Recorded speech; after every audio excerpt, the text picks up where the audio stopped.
لەم سەردەمەدا لە گۆشە و کەناری دنیا زۆر ڕێکخرا و گروپی جۆرا و جۆر پێکهاتوون و دامەزراون کە هەر کامیان لەسەر بابەتێکی تایبەت کار و چالاکی دەکەن. 6 ساڵ لەمەو پێش لە کوردستانی باشووریش ڕێکخراوێک بە ناوی کۆمەڵی ژنانی ڕۆژهەڵات دامەزرا کە لەسەر کەیسی ژنانی کوردستانی ڕۆژهەڵات کار دەکات. لەو بەرنامەدا هەوڵ دەدەین ئەم ڕێکخراوەتان پێ بناسیین و باسێک بکەین لەسەر کۆنفرانسی داهاتووی ئەم ڕێکخراوەیە کە وا بڕیارە لە 19 نوامبر لە یەکێک لە وڵاتە ئەوروپایەکان بەڕێوە بچێت.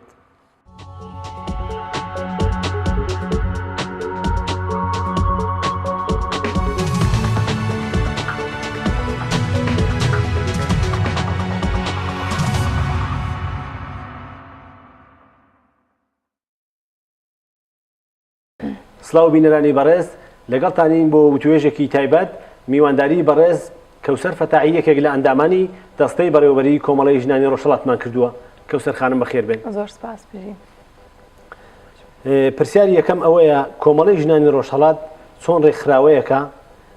تکایە کەوسەر خانم زۆرتر کۆمەڵی ژنانی ڕۆژهەڵاتمان پێ بناسێن و ئامانج لە دامەزراندنی ئەم ڕێکخراوەیە چییە؟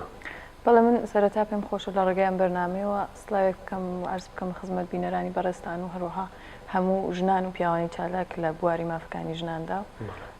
لە بابەت پرسیارەکەی جەنابیشتەوە کە ئەسەن ڕێکخراوی ژنان چێم پێشەوەی بێمە سەرەوەی کە ئەسەن خودی ڕێکخراوی ژنان چۆنە و چیە و بۆ دامەزراوە من تیشکێک دەخەمە سەر ڕابردووی ئەو بزوتنەوەیە لە کوردستانی ڕۆژهەڵات و لە نێوژنی کورددا کە ئەگەر ئەوەی ڕاست بێمە زیاتر یعنی ژنان زیاتر لە 14 لە کوردستانی ڕۆژهەڵات و بگرە زیاتریشێکە خەریکی خەباتن و دەیان بەڵگە و سەنەد و دەکۆمنت هەیە لەسەر ئەو مەسەلەیە. بۆیە ژنی کورد نسبەت بزوتنەوەی ژنان شتێکی تازە نییە و هەڵقوڵاوی ئەو بزوتنەوەیە. زۆربەی بزوتنەوەکانی ژنان لە نێو کوردستانی ڕۆژهەڵات زیندوو بوون و تا ئێستاش ئەو زیندویەتیان پێوە ماوە. بەڵام ئەسەن دانانی ڕێکخراوی ژنان لەوە سەرچاوی گرت کە لەو سەردەمەدا ئێمە پێمان وابوو بە شێوەیەکی نوینتر و تازەتر کارەکانمان سیستەماتیک بکەین و هەماهەنگی بکەینەوە بە شێوەی ڕێکخراوەی کار بکەین. بۆیە بە تایبەتی لە تاراوگە و لە دوورەنشینیشدا بوونی وەها ڕێکخراوەیەکمان بە پێویست زانی لەبەرەوەی سەردەمەکە سەردەمی ئەوەیە و بۆ بەرەو پێشبردننی باشتری کارەکان پێم وابێ کاری ڕێکخراوەیی هەم زووتر بەدەستەوە دێەوە هەم لە وڵاتانی دەرەوەش ئێمە کۆمەڵێک لینک و پەیوەندیمانەیە لەگەڵ ڕێکخراوە خارجیەکان و وروپیەکان کە وەکو ڕێکخراوە کاتێک قسە دەکەی دیارە ئەسەن قورسایی مەطلبەکەی تۆ زیاتر دەگا بجوێی لایەنی بەرامبەر. بووە هەوڵماندا کە بیکەین بە ڕێکخراوەوە بە خۆشحاڵیەوە لە کوردستانی باشوورە و ڕێکخراوەیە وەکو ڕێکخراوێکی NGOی سەبت کراوە و بە ڕسمی خەریکی کارەکان. کەوسەر خانم پەیوەندی ئێوە وەکو ڕێکخراوەیە کە لەسەر پرسی ژنان و مافەکانیان کار دەکەن لەگەڵ باقی ڕێکخراوەکان بە تایبەت لەوانە کە لە کوردستانی ڕۆژهەڵات کار دەکەن و یا بەگشتی کار و چالاکی دەکەن لە بوارە جیاوازەکانی دیکە بۆ مافی ژنان چۆنە و لەگەڵ بزوتنەوەی خوێندکاری و کرێکاری و ڕێکخراوەکانی لاوان چۆن پەیوەندیتان هەیە؟ پەیوەندیەکەیە لەو بەڵێ 100% دەبێت پەیوەندی بێەوە بە خۆشحاڵی و پەیوەندیش ئەسەن ناکرێنە بێت لەبەرەوەی ئەسەن ئێمە بڕوای ئێمە وەکو ڕێکخراوی ژنانەوەی کە ئێمە ژن جیا ناکەینەوە لە خودی جامعە و کۆمەلگاکە. بۆی پێمان وایە ئێمە خەبات دەکەین بۆ مافی مرۆڤ لە سەرەتاداەوە ئەو ژنێک کە ئێمە خەریکین لە ڕێکخراوێکی ژناندا خەریکین چالاکی دەکەین هەرە ژنە دەتوانێت خوێندکار بێ هەرە ژنە دەتوانێت لاوە و لە ڕێکخراوی لاواندا کار دەکا و جیا لەوەش ئێمە تەنیا ئەو ڕێکخراوەیمان نەبەستۆتەوە بە چالاکی ژنان بەڵکو زۆرێک لە ڕێکخراوەکانی دیکە وەکو ڕێکخراوی لاوان وەکو خوێندکاران توانی یانەوە دەتوانن نەقش و تەئسیریان بێ لەسەر دوا ڕۆژی فعالیت و بزوتنەوەی ژنان. بۆیە بۆ نمونە مەسەن ئێستا لە کوردستانی ڕۆژهەڵات لە زۆرێک لە دانشگاکان لە NGOکان لە ئایا ژنانی کرێکاریش مەبەستەکەی ئەو ڕێکخراوەی ئێوە دەگرێتەوە یان دەتوانێت بیخاتە بەر باس بە دڵنیایەوە بەڵێ چاو لێ بکاسن ئەسڵی ئێمە مەسەلەی ژنان لە دوو ڕوانگەوە چاوی لێ دەکەین. یەکان پێمان وایە زوڵم یەکە لە ژن دەچێ جیا لە مەسەلەی نەتەوایەتی و ئەو زوڵم زۆرێکە لە ژێر دەسەڵاتی جمهوری ئیسلامیە ئەوە بۆ هەموو یەکسانە. بەڵام غەیری ئەوە ژن وەکو ژن لە کوردستانی ڕۆژهەڵات ئێمە پێمان وایە لەباری اقتصادیەوە خەریکە زوڵمی لێ دەکرێت و ژنێکە کار دەکا هەمیشە داهاتی بە هەمان شێوە کارێکە کە پیاو دەیکا بەڵام داهاتەکەی جاریوایە نیوە و جاریوای کەمتریشە لەو پیاوەوە. ئەسەن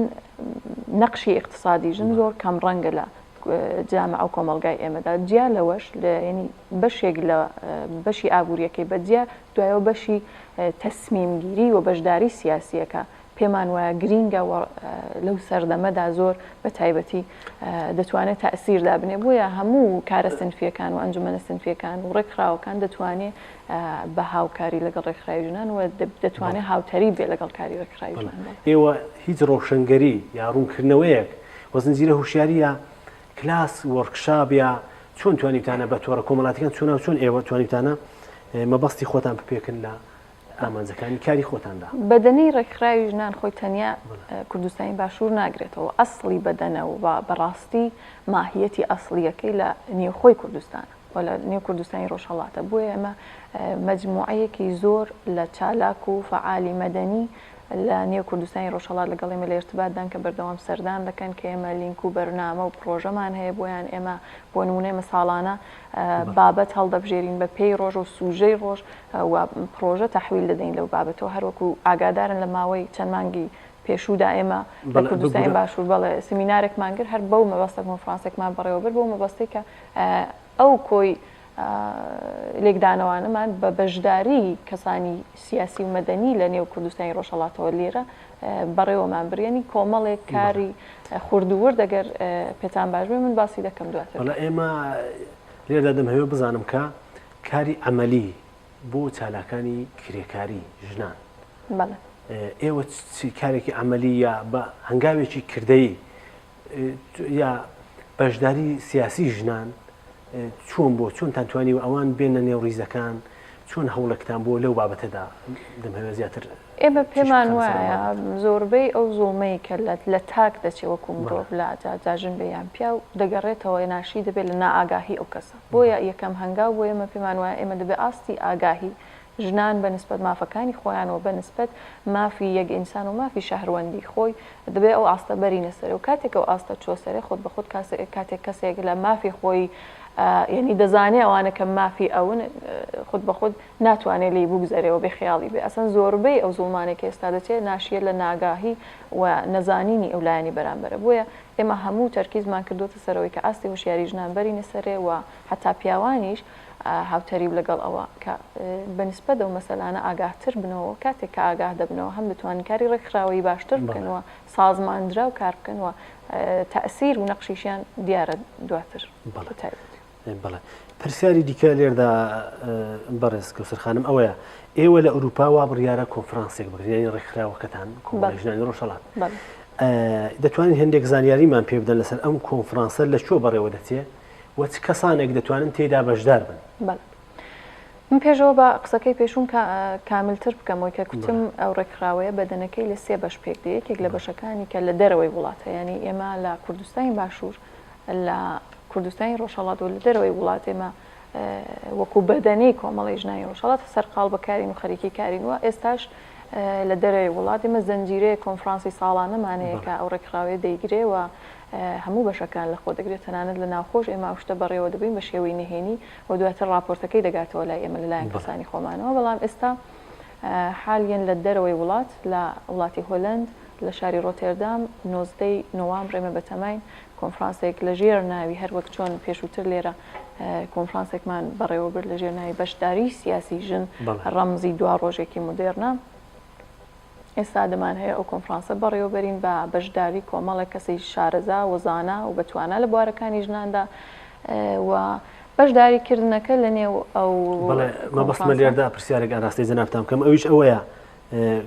کوتان کە لە هۆلەند وا بزانم بەڕێوە دەچێت لە ڕۆتێردام بۆچی لە ئاڵمان بەڕێوە نەچوو بزانم من کە بە پێی زانیاریەکانی کە هەمە لە ئاڵمان کەسان و ئەندامانی دیکەی زیاتر هەن لە خۆی ڕێکخراوی ژنان لە زۆربەی وڵاتانی دەرەوە ڕێکخراوێکی ڕسمی سەبت کراوە بە تایبەتی لە هۆلەندیش یعنی یەکێک لە هۆیەکانی و کە لە هۆلەند ئێمە وەکو ڕێکخراوی ژنان ڕێکخراوێکی سەبتکراوی NGOین بەڵێ بۆیە ئەسەن خودی ئەو کۆنفرانسەکە بەڕێوە دەچێت بە بەشداری کۆمەڵێکی زۆر لە ڕێکخراوە خارجیەکان و وروپیەکانە کەسانی سیاسی کەسانی بەناوبانگ ئەو بەشدارن لە نێو ئەو کۆنفرانسەدا حتا زۆرێک لە لایەنەی مافی مرۆڤیەکان بەشدارن و بۆیە تەئسیر و دەنگدانەوەی لەوانەیە باشتر بێت لەو موقعیەتەدا. بەڵێ پرسیارێکی دیکە ئەوەیە دەتوانم بپرسم ئەوەی کە ڕێکخراوی ئێوە سەر بە کامێک لە جۆرەکانی فێمینیستیە ینی ئێستاکە لە سەردەمدا دەبینین بە جۆرەکانی جیاواز بە سێکترە جۆرا و جۆرەکان ڕێکخراوەکانی ژنان گەیشتۆتە ئاستێک کە تحریفێکان بۆ خۆیان هەیە و پێناسەیەکیان هەیە لەسەر جۆری بیرکردنەوەیان ئێوە لە چهایەک لەوانە نزیکردنەوە یا سەر بە کامێک لە جۆرەکانی فێمینیستی من پێشەوە یەکەم بڵم من ئێمە ڕوانگەی ئێمەوەیە کاسان فێمینیزم بە خۆی چەمکێکی سیاسیە بۆیە وە بزوتنەوەی ژنانە واگە ڕیشەیابی بکەی فێم بە معنای ژن وشەیەکی فەڕەنسەویە و فێمینیزمێنی بزوتنەوەی ژنان بۆیە خۆی ئەسان وشەی فێمینیزم وەکو وشە ماوەیەکی زۆر نیەنی شاید مێژوەکەی بگاتە کەمتر لە 20 ساڵ لەنێو کوردستانی ڕۆژهەڵات وەکو وشە دەڵێم وەکو چەمک بەڵام وەکو ئەسلی بزوتنەوەی ژنی کورد وەکو چۆن باسم کرد زۆر پێشتر لەوە بزوتنەوەی ژنی کوردەوە بە زۆر داخوازی مۆدێرنترەوە تەنانەت ڕنگوبوونی هەبوو لەنێو کوردستانی ڕۆژهەڵات بوون منە فێمینیزم بێ باز لە حەقی ڕەئی و حەقی انتخاب و حەقی چوزانم تەسمیمی ئابووری و سیاسی و ئەوانە دەگرێت بەشێکی زۆر لەوانە زۆر زووتر لە هاتنە ئارای ئەسەن ئەو چەمکە وەکو وشە دەڵێم نەوەک کردەوە لەنێو کوردستانی ڕۆژهەڵات ئێمە زۆر زووتر شتانە بەرەو حەلبوون ڕۆشتەوە بەرەو چارەسەری ڕۆشتەوە بە تایبەتی من با لێرە باسی وەش بکەم بە دەور و نەقشی حیزبێکی مۆدێرن وەکو کۆمەڵە زۆرێک لەو لەمپەرانە ئەو کاتە لە کوردستانی ڕۆژهەڵات سراوەتەوە هەنگاوێکی زۆر باش بوو من هەمیشەوەم کتۆ و دەشیڵێمەوە کە بزوتنەوەی ژنی کورد هەتایە ینی مەدیونی حیزبی کۆمەڵی شۆڕژگێرە لەبەرەوەی زۆرێک لەو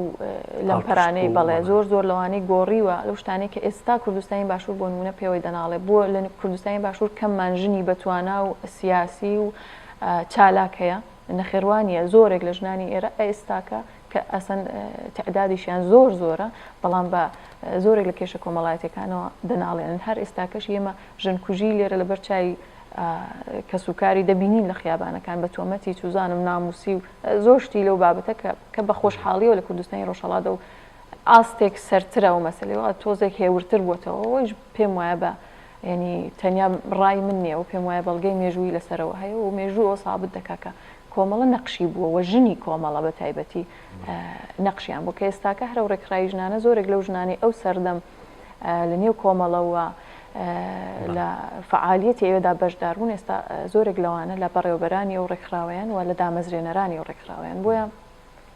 من مقایسەکردنی و دوانە لەگەڵ فێمینیزم من دەتوانم تەنیا ئەوە بڵم کە وەکو چەمکێک وەکو ڕێگایەک و بزوتنەوەیەک ڕێکخراوی ژنان پاڵپشتی ئەو بزوتنەوەیە و دفاع دەکات لە داخوازی ویستەکانیان و پشتیوانیان لێ دەکات بەڵام تەنیا لە یەک خاڵدا ئێمە هێندێک ڕەخنە ئاراستەی چەمکی فێمینیزم دەکەین لە فێمینیزمی ڕادیکاڵدایە لەبەرەوەی پێمان وایە ئێمە بۆ بەرەو پێشبردننی داخوازیەکانمان ئێمە پیاوستیزی ناکەین ئێمە پیاوستیزی ناکەین بەڵام لەگەڵ بیرۆکەی پیاوسالاری دیسان دەڵێم وێمە لەگەڵ بیرۆکەکە کێشەمانەوە زۆرێک لە پیاوانی چالاک ئێستا هەم لە ناوخواام لە دەرەوەی وڵات و هەم لە کوردستانیش لە باشووریش لەگەڵ ئێمە لە پەیوەندیدان و لە باشترین و بەتواناترین فعالەکانی ئێمە لە کۆتاییدا وەکو پەیامی ڕێکخراوی ژنان جارێکی دیکەەوە ڕوو بە بینەران دەڵێم کە ینی نیشانە و ڕەمزی کۆمەلگایەکی مۆدێرن پێشکەوتوی ژنە لەو کۆمەلگایەدا بۆیە بە هەمومانەوەی کە زۆمێک لە ژن دەچێت پێم وابێ لە پێش ئەوەی کە لە ژنەکە دەچێت ببێەوەی کە ئاگادار بن لە خودی و پیاوەش زوڵم کراوە و بۆیە پیاوان و ژنان بە هەمومانەوە بە لاو و خوێندکار و کرێکار و بە هەمومانەوە بە هەوڵ بدەین بۆی بەرەو کۆمەلگایەکی مۆدێرن بڕۆین هەوڵ بدەین کە چالاک بین لەو بوارەتەوە ئاگاهیمان زیاتر بکەین و ئاگامان لە دەوروبەرمان بێ و ئاگاهیە منتەقل بکەین و انتقالی بدەین بە دەوروبەر سپاس بۆیەوە دەستان خۆش زۆر سپاس بۆ ئێوەش کە بەشداریتان کرد لە بەرنامەکەی ئێمە زۆر سپاس بۆ ئێوە بینەرانی